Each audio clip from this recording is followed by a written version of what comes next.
अब आंधियाँ ही करेंगी रोशनी का फैसला, जिस दिए में जान होगी वही दिया रह जाएगा, जिस दिए में जान होगी वही दिया रह जाएगा। कैसे हैं मेरे प्यारे बच्चों? ईश्वर की कृपा से आप सभी अच्छे होंगे। संख्या पद्धति के अंतर्गत आज हम पढ़ने वाले हैं 5वां भाग, जिसके अंतर्गत आज हम पढ़ेंगे दशमलव प्रसार। ठीक है, दशमलव प्रसार कितने प्रकार का होता है और उसमें क्या क्या कॉन्सेप्ट हो सकते हैं वो भी सारे हम जानेंगे। तो सबसे पहला जो हमारा दशमलव प्रसार होता है वो होता है हमारा शांत दशमलव। ठीक है, अब ये शांत दशमलव कब आता है ये भी थोड़ा सा हम जानेंगे। जैसे एक हमने 5 में 8 का भाग दिया, एक दूसरा भी उदाहरण हम लेंगे और उसके लिए हम क्या करते हैं 4 में 5 का भाग दे देते हैं। ठीक है, अब एक ये ऐसा दशमलव प्रसार है जिसमें दशमलव कुछ अंकों के बाद बंद हो जाता है, आगे नहीं बढ़ता है, शेषफल 0 आ जाता है। ठीक है, देखते हैं कैसे। जैसे मान लीजिए 8 का भाग हमने किस में दिया, 5 में दिया, दशमलव लगा दिया। 5 में तो भाग नहीं जा रहा था, इसलिए हमने क्या किया, दशमलव लगा दिया। दशमलव लगाते ही यहाँ पर क्या होता है, 0 बढ़ जाती है। ठीक है, 8 6 कितना हो गया, 48 हो गया। ये लो भाई 48 आ गया। अब 10 में से 8 जाएंगे तो कितने बचेंगे, 2 बचेंगे। ठीक है, 8 दूनी कितना हो जाएगा, 16 हो जाएगा। कितना बचेगा, 4 बचेगा। 8 पंजे कितना आ जाएगा, 40 आ जाएगा। ठीक है, रुक गया, कोई भी अंक नहीं बचा है। 0.625 या 0.625 हमारा दशमलव निकल के आ गया। एक दशमलव प्रसार और भी है हमारा, हमें 4 में भाग देना है। किसका देना है, 5 का देना है। दशमलव लगा दिया, 0 5 8 40, यानी कि सिर्फ एक बार में ही रुक गया। मैटर हमारा ये नहीं है कि 1 अंक पर रुक गया है या 2 अंक पर रुक गया या 3 अंक पर रुक गया है। मैटर हमारा ये है कि वो रुक जाएगा। ठीक है, अब उसके लिए क्या क्या कंडीशंस होती हैं जिस पर ये हमारा दशमलव प्रसार रुक जाता है। ठीक है, तो वो हमारा सिर्फ एक ही कंडीशन होती है, वो ये है कि या तो 2 की घात होनी चाहिए। ठीक है, किसी भी परमेय संख्या में, किसी परमेय संख्या, किसी परमेय संख्या P/Q, P/Q के लिए, P/Q के लिए Q के अभाज्य गुणनखंड। ठीक है, Q के अभाज्य गुणनखंड नीचे वाली जो संख्या होती है जिसे हम हर कहते हैं कि अभाज्य गुणनखंड। ठीक है, जैसे यहाँ पर हम देख रहे थे वो क्या थे, 2 की घात 3 कहते हैं, या 5 को हम क्या कह सकते हैं, 5 की घात 1 कह सकते हैं। यानी कि अगर हमारे नीचे के जो गुणनखंड हैं वो 2 के होंगे, 2 या 2 की घात में होंगे, 5 या 5 की घात में होंगे, या दोनों का गुणा करने पर उसकी घात के रूप में होंगे, तो हमारा जो दशमलव प्रसार है वो कैसा रहेगा, शांत दशमलव रहेगा। इसके अलावा अगर उसमें कोई भी संख्या आती है तो वो दशमलव प्रसार हमारा शांत नहीं रहेगा। कैसा हो जाएगा, शांत अशांत आवर्ती दशमलव हो जाएगा, अंकों की उसमें पुनरावृत्ति होने लग जाती है। तो देखो, किसी परमेय संख्या P/Q के लिए Q के अभाज्य गुणनखंड 2 की पावर m गुणा 5 की पावर n के रूप में हैं, तब दशमलव प्रसार, तब दशमलव प्रसार शांत दशमलव होगा। मेरे ख्याल से आप सभी को समझ में आ गया होगा। जैसे अब आप ये कह रहे होंगे कि ये जो 2 की घात m है और 5 की घात n है, क्या इसमें सिर्फ 2 के ही गुणनखंड हो सकते हैं? बिल्कुल हो सकते हैं। इसमें m और n पूर्ण संख्याएं ली गई हैं ना। पूर्ण संख्याएं कौन सी होती हैं, जो 0 से शुरू होती हैं। तो जैसे मान लीजिए 2 की घात 0 हो गई, 5 की घात 1 है, 2 है, 3 है, कोई भी हो सकता है। तो देखो सिर्फ 5 की घात 2 ही तो बचा, 2 की घात 0 तो कितना हो जाता है, 1 हो जाता है। कोई गुणनखंड ऐसा था जैसे इसके अंतर्गत हम देख रहे तो 8 की घात 3 था ना, सॉरी 2 की घात 3 था ना, तो 2 की घात 3 गुणा 5 की घात 0 है, तो ये 2 की घात 3 ही तो बचा, 5 की घात 0 का मान कितना हो जाता है, 1 हो जाता है। ठीक है, तो इसमें हमारे दोनों चीज़ें आ जाती हैं, या तो 2 की घात में है या 5 की घात में है या 2 गुणा 5 की घात के रूप में है, तो वो दशमलव प्रसार हमारा कैसा रहता है, शांत दशमलव रहता है। ठीक है, समझ आ गया। अब सिर्फ आप नीचे वाले जो संख्या होती है या हर जिसे हम कहते हैं उसके गुणनखंडों को देख कर के मात्र आप बता सकते हैं कि ये संख्या हमारी दशमलव प्रसार हमारा शांत दशमलव है या अशांत आवर्ती दशमलव होगा। ठीक है, दशमलव प्रसार 1 हमने पढ़ लिया है, आपने लिख भी लिया होगा। अब हम दूसरा पढ़ने वाले हैं। अशांत नहीं रहेगा, कैसा रहेगा, अशांत। लेकिन और क्या रहने वाला है, अशांत आवर्ती दशमलव। ठीक है, अशांत आवर्ती दशमलव क्या हो सकता है, अशांत आवर्ती दशमलव।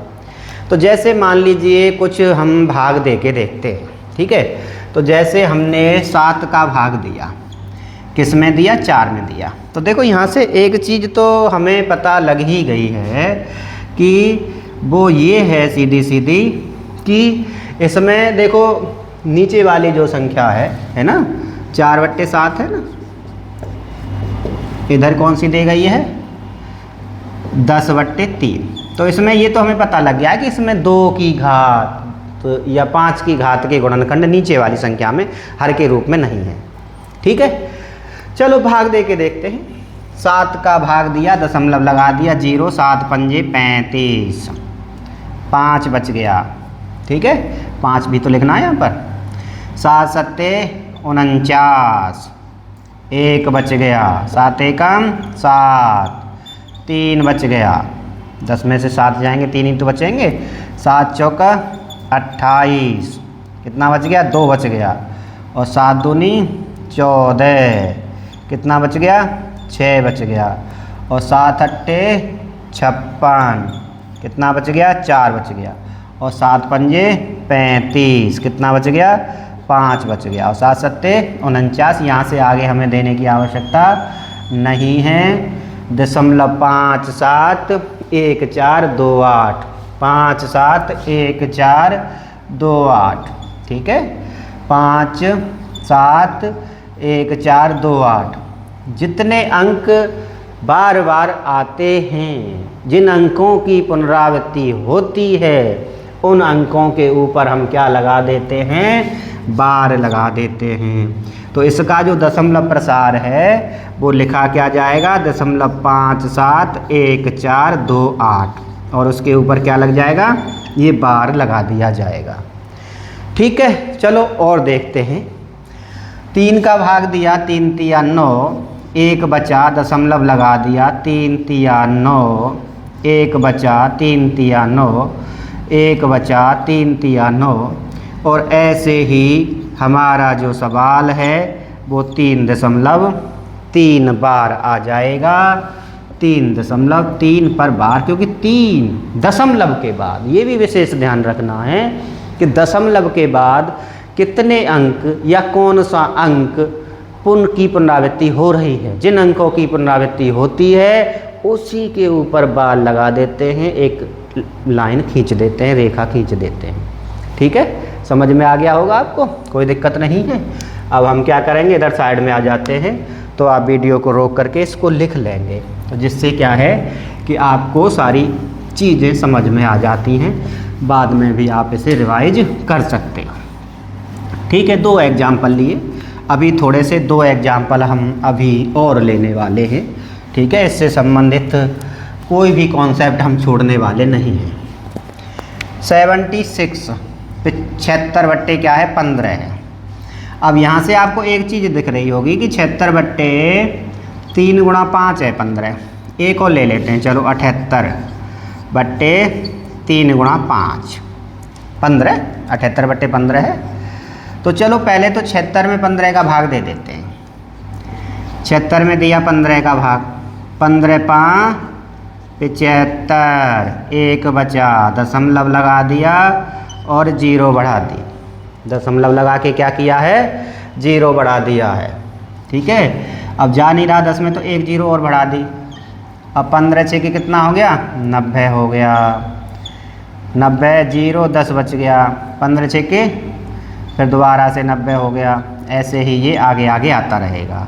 तो ये जो हमारा 76/15 है, इसका दशमलव प्रसार देखो कितना अच्छा है, 5.06 पे बार आएगा, क्योंकि 6 का जो अंक है वही रिपीट हो रहा है। ठीक है, ये हो गया हमारा। अब एक सवाल हमारा ये भी है कि 78 है ना, 78 में भाग देना है हमें, किसका, 15 का देना है। ठीक है, तो इसमें 3 गुणा 5 आ रहा था बेटा, 3 गुणा 5 आ रहा था भाग देने पर। तो 5 तो आ रहा था जो पहले वाली कंडीशन में आता है, शांत दशमलव में आ रहा है, लेकिन इसके अलावा एक संख्या और इसमें आ गई थी, जिसके कारण ये हमारा दशमलव प्रसार कैसा हो गया, अशांत आवर्ती दशमलव हो गया। तो यहाँ पर हमें जो ध्यान देने वाली बात ये है कि 5 के साथ या 2 के साथ कोई भी अलग गुणनखंड आएगा तो फिर वो हमारा शांत रहने वाला नहीं है, अशांत आवर्ती दशमलव रहेगा। चलो इसमें देखते हैं, 15 5 75। चलो भैया 8 में से 5 गया तो कितना बचा, 3 बचा। दशमलव लगा दिया, जीरो बढ़ा दी, 15 दूनी कितना हो गया, 30 हो गया। दशमलव प्रसार हमारा रुक गया बच्चों, दशमलव प्रसार हमारा रुक गया। 78/15। अब बच्चे ये सोच रहे होंगे कि सर ने अभी ये बताया था कि 3 गुणा 5 अगर आएगा, 5 के साथ अगर और कोई संख्या आएगी तो वो दशमलव प्रसार हमारा रुकेगा नहीं, अशांत आवर्ती दशमलव होगा। लेकिन इसमें रुक क्यों गया, क्योंकि बेटा ऐसा है, जब हम 78 के गुणनखंड करते हैं, ठीक है, करते हैं, चलो 2 तिया 6, 2 नाम 18, 3 एकम 3, 3 तिया 9 और 13 एकम 13। तो 78 में 2 गुणा 3 गुणा 13 के साथ ही साथ नीचे वाले में क्या है, 3 गुणा 5 दिया हुआ है। तो ये यहाँ से 3 से 3 क्या गया, हो गया है, कट गया है। तो संख्या सिर्फ क्या थी, 26/5 थी, यानी कि जो हर था हमारा वो सिर्फ 5 था। और जब सिर्फ 5 रहेगा तो वो दशमलव प्रसार हमारा कैसा हो जाएगा, शांत दशमलव प्रसार हो जाता है। तो यहाँ से आपको सारी चीज़ें समझ में आ गई होंगी कि हमारा शांत दशमलव प्रसार कब होगा और हमारा अशांत दशमलव प्रसार, अशांत आवर्ती दशमलव प्रसार कब होगा। ठीक है, तीसरा जो हमारा दशमलव प्रसार होता है जिसे हम अपरिमेय संख्या कहते हैं, ये तो 2 हमारे दशमलव प्रसार परिमेय संख्या होते हैं। इसके क्वेश्चंस भी हम बहुत सारे करेंगे, कोई दिक्कत वाली बात नहीं है, अगले वाले भाग में करेंगे। लेकिन अभी हम पढ़ने वाले हैं अशांत अनावर्ती दशमलव, है ना, न रुकेगा ना ही तो रुकेगा और ना ही बिटाओ जिसमें पुनरावृत्ति होगी। और ऐसे दशमलव प्रसार को हम क्या कहते हैं, अपरिमेय संख्या कहते हैं। क्या कहते हैं, अपरिमेय संख्या कहते हैं। ठीक है, समझ आ गया, कोई दिक्कत नहीं है। अब इसमें क्या करना है आपको, जैसे इस दशमलव प्रसार को क्या है कि कई क्वेश्चन भी होते हैं कि 2 परिमेय संख्याओं के मध्य में अपरिमेय संख्या ज्ञात करना, या ऐसा दशमलव प्रसार लिखिए जो अशांत अनावर्ती दशमलव होगा। तो इस दशमलव प्रसार को लिखने के लिए थोड़ी सी ट्रिक्स होती हैं, जैसे 2.01, 001, 0001, 401, ऐसे ही 501, ऐसे ही चलता रहेगा। ठीक है, 2.1 2 बार 2 आ गया, 1 3 बार 2 आ गया, 1 4 बार 2 आ गया। ठीक है, 3.1 4 1 4 ठीक है, कोई इसमें सिमेट्री नहीं होगी। ठीक है, इस प्रकार से होता है 1.4 1 4 और ऐसे ही चलता रहता है, 1.732 ऐसे ही, 2.236 ऐसे ही चलता रहता है ये दशमलव। ठीक है, कोई सिमेट्री नहीं होती है, कोई अंकों की पुनरावृत्ति इसमें दिखाई नहीं देती है और इस प्रकार से हम उसको लिख सकते हैं। ठीक है, थोड़ा सा परेशान मत होइए, जब क्वेश्चनों को करेंगे तब और ज़्यादा चीज़ें क्लियर हो जाएंगी, थोड़ा सा समझ लो इस प्रकार से। लेकिन ये हमारा क्या होता है, अपरिमेय संख्या होता है। ठीक है, अब हम थोड़ा सा एक्सरसाइज के जो क्वेश्चन हैं उनको करने जा रहे हैं। ठीक है, 2 एक्सरसाइज हैं तो हम कर चुके हैं अभी तक। अब हम तीसरी एक्सरसाइज के कुछ क्वेश्चन हमारे एनसीईआरटी से होंगे और कुछ क्वेश्चन हमारे एक्स्ट्रा भी होंगे, यानी कि हम इतना अभ्यास कर लेंगे कि हमें कोई भी दिक्कत होगी नहीं। ठीक है, प्रश्न क्या है, निम्न परिमेय संख्याओं, निम्न परिमेय संख्याओं, ठीक है, को दशमलव रूप में बदलिए, को दशमलव रूप में बदलिए। ठीक है, देखते हैं कैसे बदला जाएगा। पहला वाला जो भाग है उसके अंदर क्या दिया गया है, 95 95/1000 दिया गया है। ठीक है, अब देखो इसको बदलना है दशमलव में, तो नीचे कितनी जीरो हैं, 3 जीरो हैं, है ना। ऊपर कितने अंक हैं, 2 अंक हैं, तो ऊपर से पीछे की साइड से 3 अंक पर हमारा दशमलव लग जाता है, बस इतना सा। भाग भी दे सकते हो आप, कोई दिक्कत नहीं है। तो 1-2 अंक तो हैं, 1 जीरो और बढ़ा दो, हो गया ये। ठीक है, इसके बाद दूसरा देखते हैं। दूसरा हमारा भाग क्या दिया हुआ है, 3/11 दिया गया है। तो चलो 11 का भाग दे दो, किस में दे दो, 3 में दे दो। दशमलव लगा दिया, जीरो बढ़ा दी, 11 दूनी 22 हो गया, 11 दूनी 22 हो गया। 10 में से 2 गए तो कितने बचे, 8 बचे, और 11 सत्ते 77 हो गया है। और 10 में से 7 जाएंगे तो कितने बचेंगे, 3 बचेंगे। ठीक है, और 11 दूनी कितना हो जाएगा, 22 हो जाएगा। ठीक है, फिर 8 बचेगा, 11 सत्ते 77 आ जाएगा। तो यहाँ से इस दशमलव को लिखेंगे तो दशमलव 27 पे 12 आ जाएगा, क्योंकि 27 आ रहा है। ठीक है, तीसरा भाग हम देखते हैं।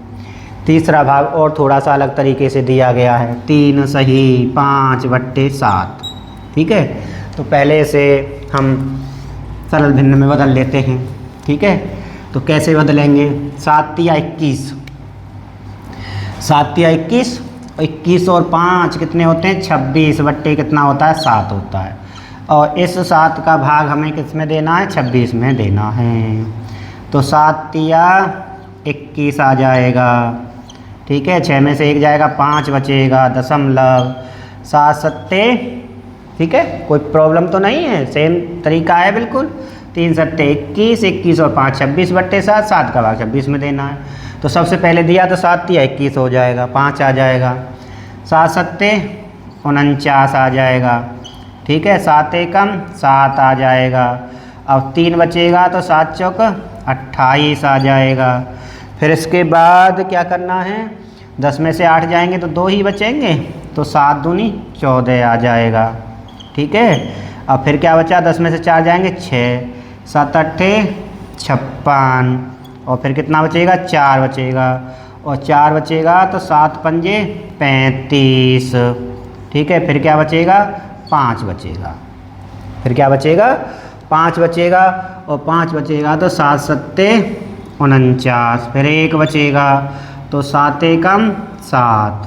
ठीक है, इसके बाद कितना बचेगा, 3 बचेगा, तो 7 चौका कितना आ जाएगा, 28 आ जाएगा।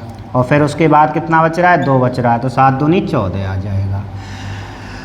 3.7 7 1 4 2 8 5 के बाद ये रिपीट हो रहा है। ठीक है, तो जितने पर रिपीट हो रहा है उतने पर दशमलव आप लगा दीजिए।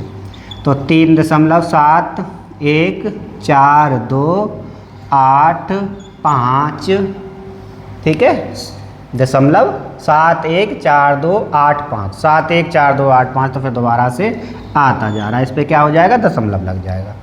ठीक है, समझ आ गया होगा। थोड़ा सा लेंदी है, लेकिन भाग वाली प्रक्रिया तो आपने पहले कई बार की हैं, इसलिए कोई दिक्कत मेरे ख्याल से आपको नहीं होनी चाहिए। 3 सवाल हमारे हो चुके हैं, 2 सवाल और करने वाले हैं हम।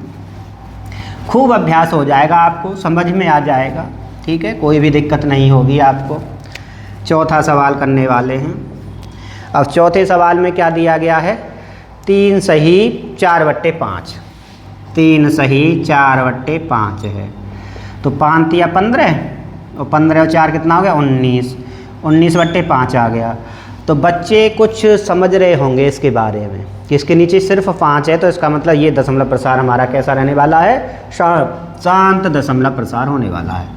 तो 5 का भाग 19 में दिया, 5 या 15, 4 बचेगा, 0.5 40। चलो इसका ख़त्म कहानी, जल्दी हो गई, 3.8 आ गया। इसके बाद एक और देखते हैं अगला भाग, और वो है हमारा एक क्वेश्चन जिसमें दिया गया है 1 सही 13/25 है, केवल 13 क्या है 25 है। अब जब 13/25 है तो 25 का भाग हमें किस में देना है, 13 में देना है। और जब 25 का भाग 13 में देंगे तो हमने कहा था कि नीचे 5 या 5 की घात के रूप में गुणनखंड आएंगे तो वो हमारा शांत दशमलव रहता है। तो देखते हैं, 25 का भाग 13 में देना है, दशमलव लगा दिया, 25 पंजे 125 आ गया, ठीक है। अब 10 में से 5 जाएंगे तो कितने बचेंगे, 5 बचेंगे, ठीक है, बस और कुछ नहीं बचने वाला है। और 25 दूनी कितना हो जाएगा, 50 आ जाएगा। तो यहाँ से हमारा निकल के आ गया 0.52, ठीक है। बहुत सारे क्वेश्चन आपने किए और उसके आधार पर आपने एक निष्कर्ष भी निकाल लिया है कि नीचे वाले हर के रूप में जो संख्या होती है उसके अगर गुणनखंड, भाज्य गुणनखंड 5 की घात या 2 की घात या दोनों को गुणा करके घात के रूप में आता है तो वो दशमलव प्रसार हमारा कैसा रहता है, शांत दशमलव रहता है। इसके अलावा बाकी सारे दशमलव प्रसार हमारे जो परमेय संख्या हैं तो वो कैसे रहते हैं बताइए, अशांत आवर्ती दशमलव रहते हैं, ठीक है। अगला क्वेश्चन सेम इसी प्रकार का है, ठीक है, निम्न परमेय संख्याओं को, ठीक है, निम्न परमेय संख्याओं को, प्रश्न नंबर 2, निम्न परमेय संख्याओं, निम्न परमेय संख्याओं को दशमलव प्रसार में बदलिए, दशमलव प्रसार में बदलिए तथा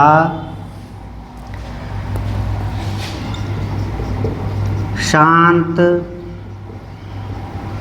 दशमलव एवं अशांत आवर्ती दशमलव, ठीक है। परमेय संख्या है तो बस यही 2 कंडीशन होती हैं, अशांत आवर्ती दशमलव को छांटिए।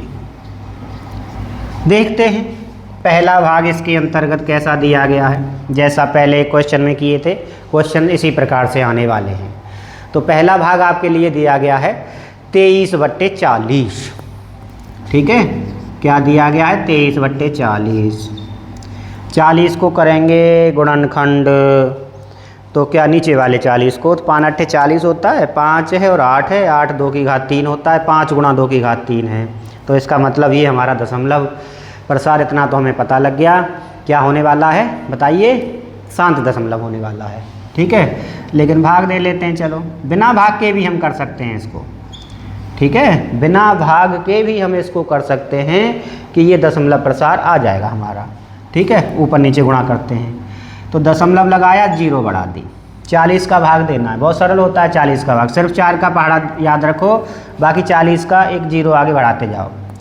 4 पंजे 20, 4 से 24 तो ज़्यादा हो जाता है, 4 पंजे 20, ये लीजिए 0 और 3 आ गया, ठीक है। 4 सत्ते 28, 0, 10 में से 8 जाएंगे तो 2, और 4 पंजे 20, पूरा हो गया, आ गया 0.575, लिख दिया जाएगा शांत दशमलव, ठीक है। समझ आ गया, कोई दिक्कत नहीं होगी आपको। दूसरा वाला भाग देखिए, दूसरे वाले में दिया गया है 7/11, 7/11 दिया गया है। अब 11 का भाग दे दो भैया, इतना तो पता लग गया। कैसा आएगा? अशांत आवर्ती आएगा, क्योंकि नीचे वाला क्या दिया गया है? 11 दिया गया है। तो 11 का भाग देना है, किस में देना है? 7 में देना है। दशमलव लगा दिया, 0 बढ़ा दी, 11 छिंग 66 हो गया। कितना बचा? 4 बचा, और 11 तिया 33 हो गया। 10 में से 3 जाएगा, कितना बचेगा? 7 बचेगा। 11 छिंग 66 हो गया, कितना बचेगा? 4 बचेगा। 11 तिया 33 हो गया। तो यहाँ से आपका निकल के आ गया कितना? 0.6363 आ रहा है, 63 पे बाल लगा दो। और यहाँ क्या लिखा जाएगा बताओ? अशांत आवर्ती दशमलव। हो गए 2 भाग, कितने सरल थे। ठीक है, अब फिर क्या करिए, आप इसको राइट डाउन कर लीजिए। हम अभी इधर साइड में हैं, तो आप इसको राइट डाउन कर लीजिए और हम इसको क्या करते हैं? रफ कर देते हैं। 2 भाग हो चुके हैं, ठीक है, 2 भाग और हैं। उसके बाद अगला क्वेश्चन करेंगे, जो कि होगा हमारा एनसीईआरटी से संबंधित तीसरा भाग। 2 भागों में एक हमारा शांत दशमलव आया था और एक हमारा अशांत आवर्ती दशमलव आया था। ठीक है,